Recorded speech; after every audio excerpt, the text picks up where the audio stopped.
mensahe ang kailangan marinig ng mga Taurus sa buong 2 weeks na to. Pwedeng nangyayari na itong magiging reading o mangyayari pa lang. Kung hindi man para sa inyo itong magiging reading, eh di baka para sa someone na malapit sa inyo o sa someone na kakilala nyo mismo. Baka may lumabas na gender mamaya. Gawin nyo na ng energy, masculine at feminine energy. Pwede rin naman na huwag nyo nang pansinin ang gender. Hindi ko masasabi kung anong magiging reading, kung positive ba o negative. Depende sa kung anong mapipick up kong energy. Walang masama kung papanoorin ang sun, moon at rising sign, kasi baka alinman sa mga yan ay mag-resonate na sa sitwasyon nyo. Oh.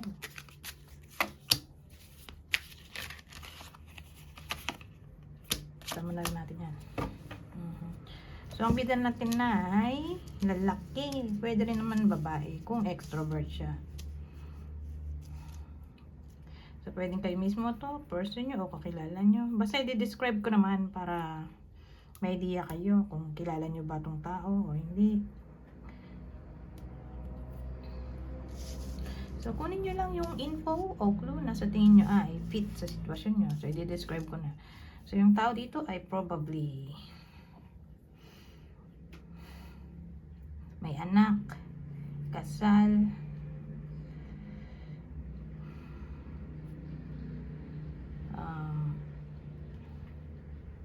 mayaman. Kung di mayaman, may business. Kung walang business, may trabaho. Kung walang trabaho, may sumusuporta sa kanya financially. 40 to 59 years old.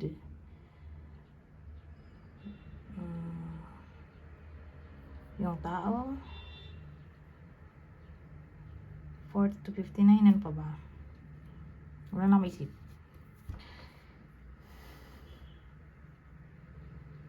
So ano to? May the world tayo. 9 of swords, 6 of cups. 6 naging 7.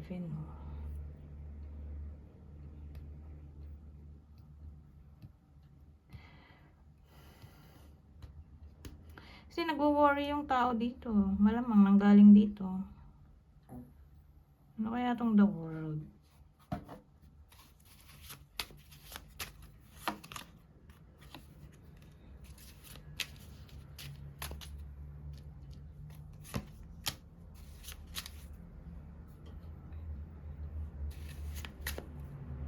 Masyadong ano, maliwanag yung ilaw. Kaya pag inayos, madilim naman. Ayan. So again, alamin natin ano yung the world. Kasi nag-worry dun sa 9 of swords eh. Ito na yung 10 of swords.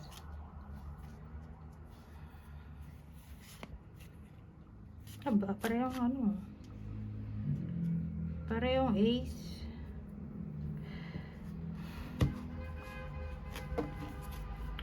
Kaya to.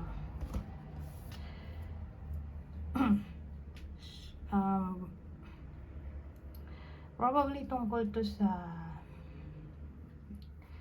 luho.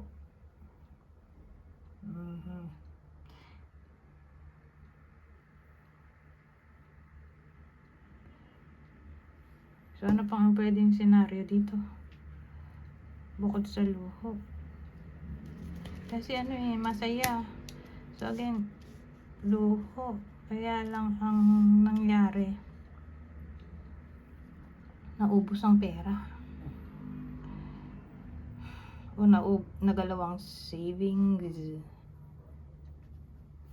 O sabihin natin, may biniling o bibilhin pa lang na something na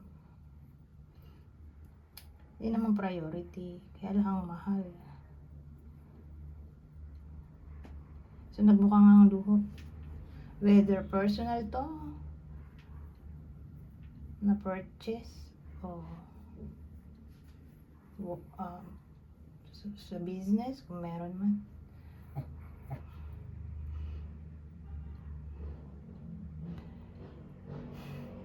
Parang may kinalaman to sa pera.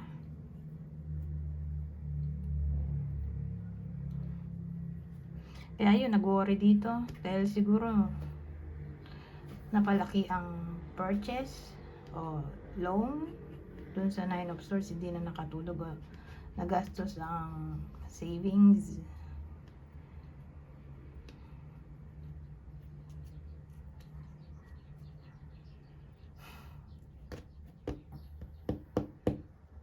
Ano to?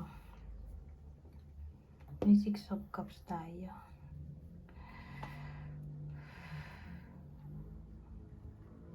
Na para bang ano kasi to all about healing or restoration of something.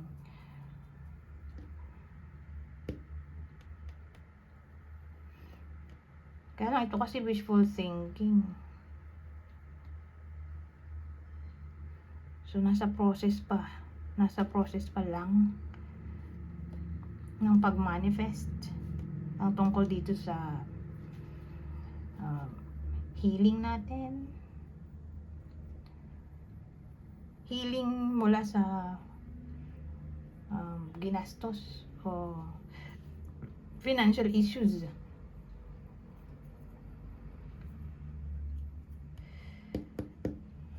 Ngayon, ang tatamaan nga lang ay yung lalaki. Pwede rin sa babae kung extrovert nga. So, pwedeng kayo mismo to na nanonood o person nyo o kakilala nyo base dun sa description na binanggit ko kanina. So, beware. So, dahil di pa nangyayari, di iwasan na umutang o bumili. Para hindi problema in the end. Kasi, ito na yung naghihintay na future mula dun sa pagkakautang o pagkakabili ng something na luho o hindi importante.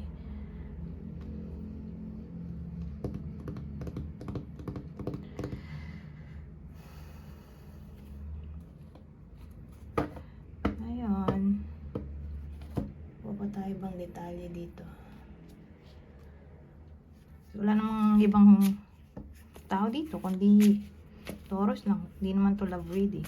So, punta na tayo sa susunod na eksena o scenario.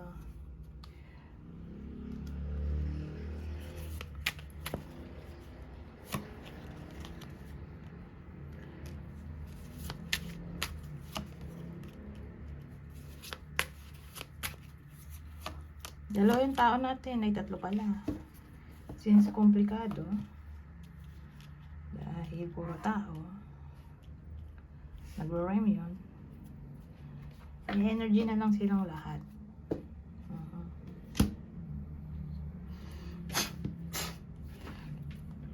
So ano to? Ano meron dito?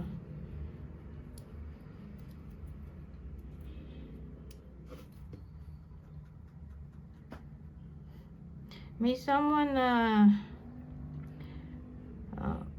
cold sa iba sa inyo, whether nangyayari na to o mangyayari pa lang. Basta may someone na magiging cold.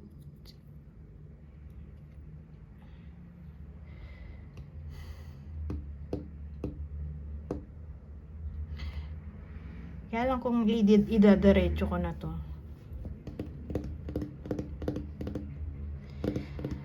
ang dating may mag-a-approach ito approach.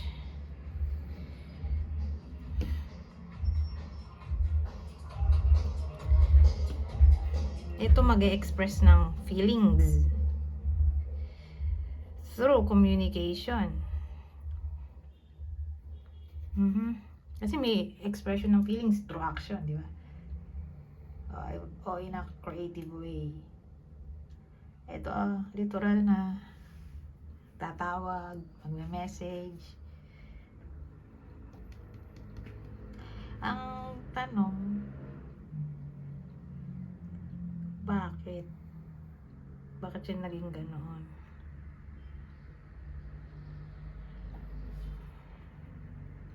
Bakit may taong cold?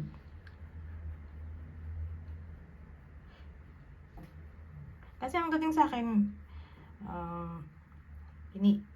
iniisnab o iisnabin yung iba sa inyo. May someone na ganyan. Hindi friendly, naging cold all of a sudden o magiging cold. Tapos, whether kayo mismo to na makaka-feel yung sinasabi ko na coldness o kayo yung mismong magiging cold sa ibang tao. Basta, ang dating may someone na i-approach niya nga yung taong cold. Tatanungin niya anong problema niya. Bakit ganun siya makisalumuha. Cold. So, alamin natin anong problema ng tao dito.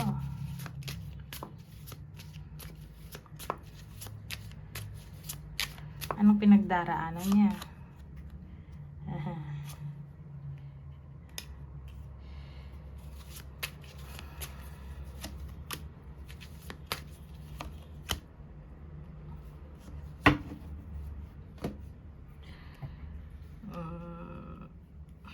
Ito na parang ano eh. Pero magaganda ng mga labas na cards. Tapos ang tanong natin ay bakit? Ano ba eh? Parang ano nakakaloko kasi gaganda ng cards tapos negative yung tanong.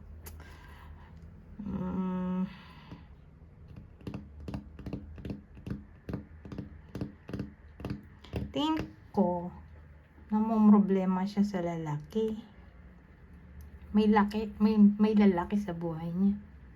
Hindi naman love interest to. Ewan ko kung sino tong lalaking to. Pwede rin namang love interest mo kung nandiligaw. Pero hindi siya yung karelasyon. Kundi someone else na pwedeng magpapagabag sa isip ng taong magiging cold.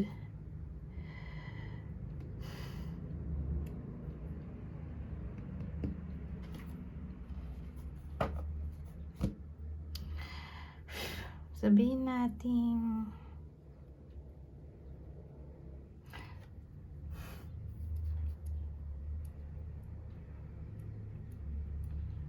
may crush siya tapos di siya pinapansin. Case to case basis actually. Sa unang senaryo may crush siya, di siya pinapansin. O may pinapursue siyang ex pero di siya pinapansin.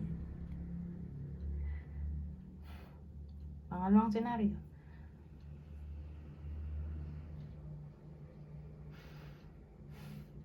whether karelasyon niya to o ex, basta type niya. Kaya na may pinipursue na iba o naging flirty.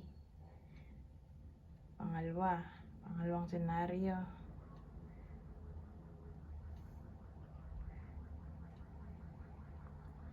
pangatlo,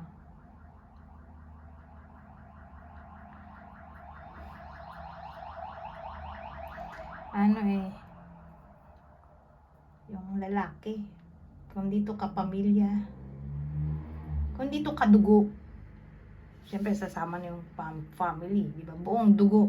Ano doon? Family tree na. Konektado, di ba? Kung dito ka dugo, kapitbahay.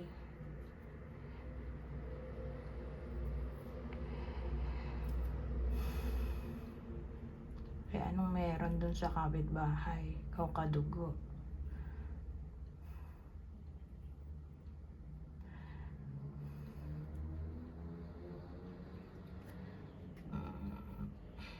Siguro sabihin natin hindi niya kasundo dahil masyadong immature o masyadong competitive O masyadong madrama.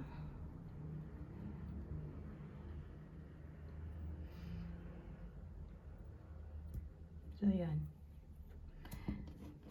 Anyways.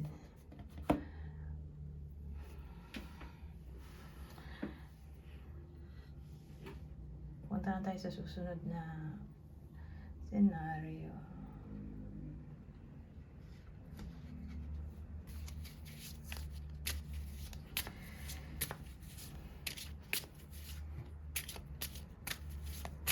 Ano pang masasabi nito?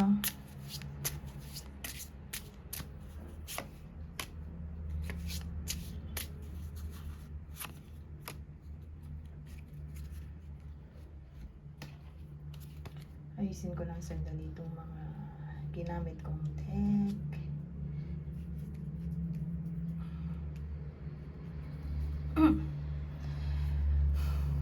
So, anong case dito? Ang dating may madedepress eh. For some reason. More like, manggagaling yung depression. Mula sa anything na may kinalaman sa serious topic. Like, legal documents. O anything na may kinalaman sa law, rules and regulations, company,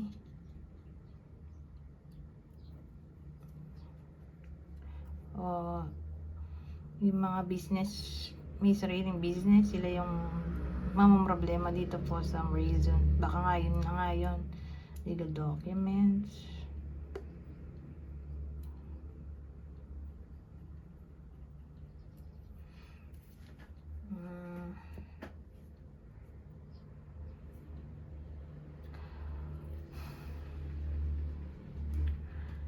Ano ba maisip dito? So again, worst case scenario ay all about case, legal case, o tungkol sa result ng legal case. Doon na papasok yung verdict na hindi magugustuhan ng iba sa inyo. Kaya ayun, made-depress.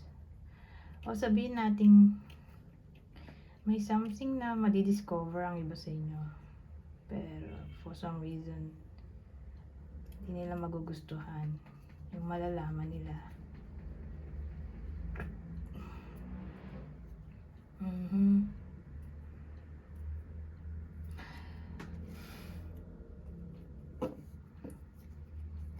Anyways, last na to, itong spread na to, at lilipat na tayo sa ibang deck.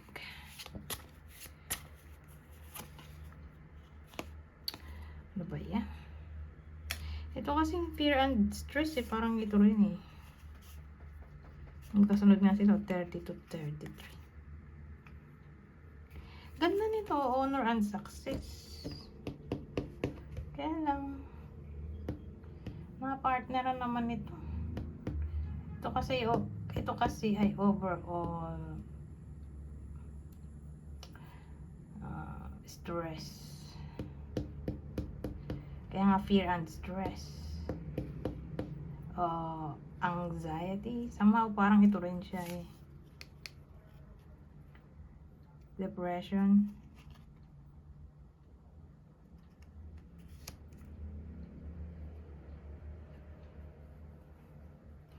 Pero ito, pessimism. Ito naman more like kalbaryo. Pwedeng kaharapin ng iba sa inyo. So again, ito, saan nagmula yung ito, katabi niya to eh. So ano ba yan? Honor and success. So anything na may kinalaman sa career o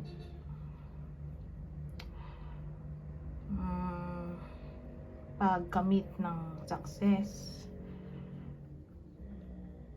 award, recognition,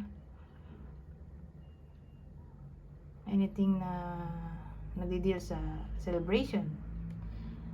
Again, dun sa work. like promotion, new job, increased salary, pay raise, o pagpasa ng exam, o pagkapanalo sa pinaglalaban, o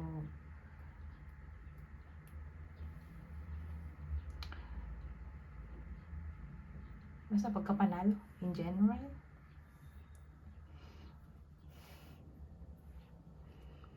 Kaya yun nga hindi maganda to. So probably lahat ng sinabi ko hindi mangyayari. Negative yung card.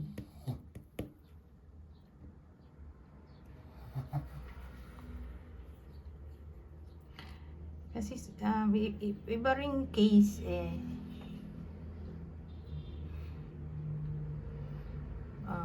may gusto kayong makamit pero for some reason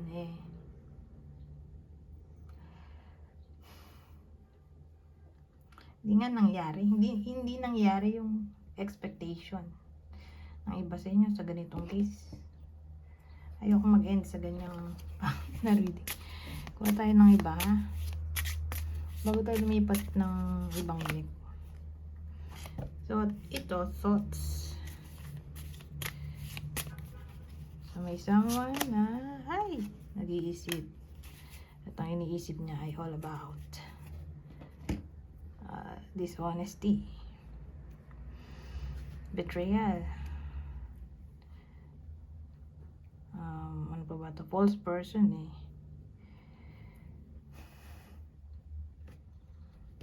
fake, anything na may kinalaman sa fakeness,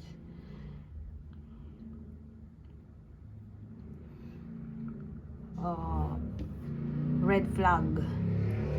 May someone na nag-iisip dito o cheating siguro.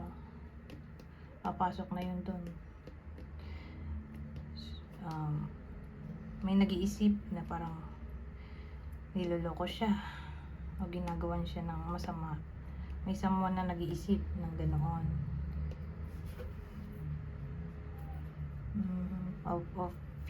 May iba sa inyo na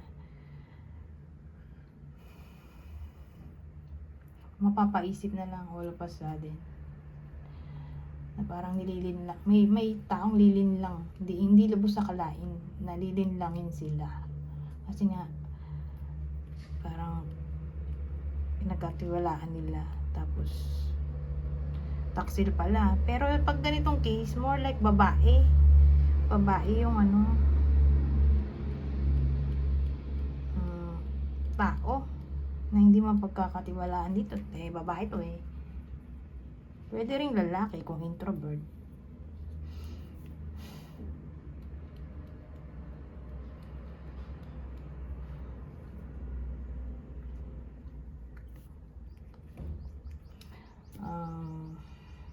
Ano pa ba?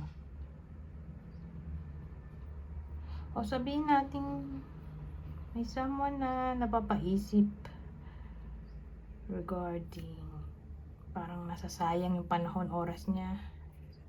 Kasi nga feeling niya mali yung taong sinashower niya ng affection, time, energy, effort, money, etc. Grabe yun. Kumuha ko ng pangatlo. Pangit pa rin lumabas. So beware na lang.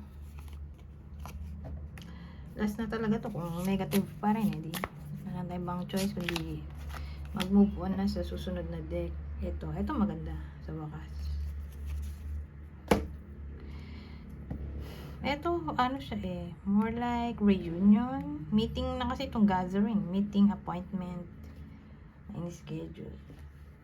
Ito journey, so more like celebration, invitation sa celebration.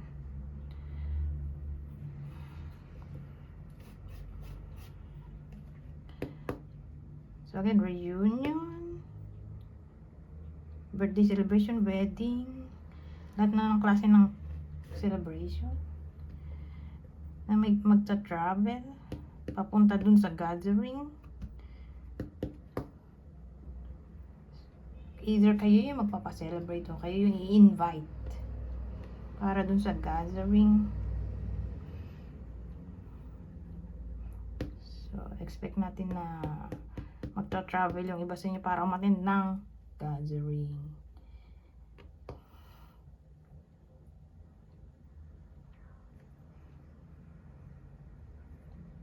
Business trip siguro. O, pwede rin yung gathering ay may kinalaman sa work. Like seminar, attend ng seminar.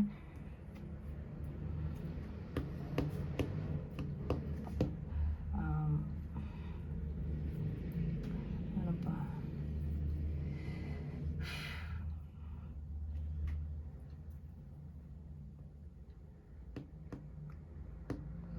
Ibang case din kung dito gathering date to, may ka-date yung iba sa inyo, so gagala para mag-date.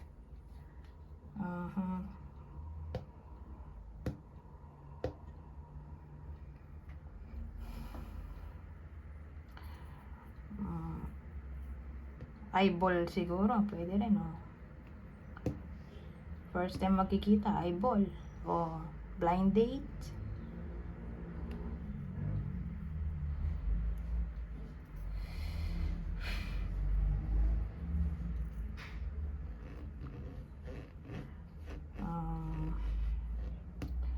Ano ba? Papakatungkol to sa business proposal, like endorsement, tungkol sa endorsement, sponsorship. Ano ba?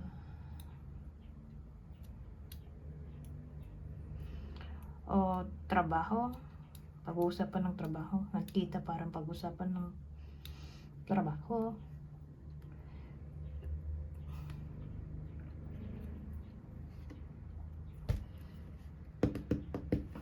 Wala na maisip, so punta na nga tayo dito kung masasabi nito.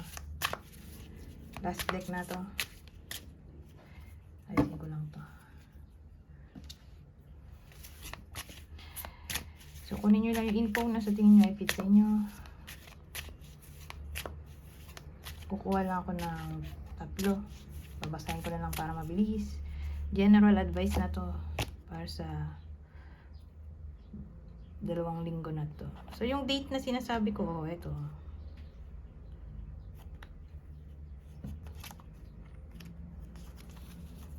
Rendezvous. A private getaway photo is calling you. So yung date na sinabi ko, na sila lang dalawa. Nagkita sila somewhere, sila lang dalawa. O bakasyon, pag bakasyon silang dalawa lang. So kung dito tumama sa inyo, edi baka tumama to sa someone na malapit sa inyo, kakilala o idol na. Yun nga, mabalitaan nyo na lang nagpunta somewhere, silang dalawa lang.